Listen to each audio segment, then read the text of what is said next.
Alam mo ba kung paano nagsimula ang pinakamainit na kwento ng pag-ibig ko? Hindi sa bar, hindi sa dating app, kundi sa isang maliit na tindahan ng herbal sa palengke.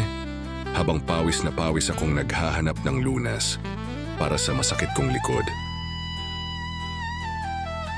Pero mas naamoy ko siya.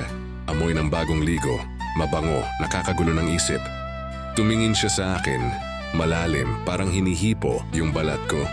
Kahit hindi pa kami nagkakadikit, "Sir, gusto niyo po ba ng mainit na langis?"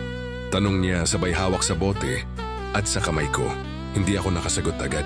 Ang totoo, gusto ko siyang ipahid sa buong katawan ko. Bumalik ako kinabukasan at kinabukasan ulit hanggang sa niyaya niya akong magkape sa bahay nila. Doon ko nalaman hindi lang pala siya eksperto sa herbal.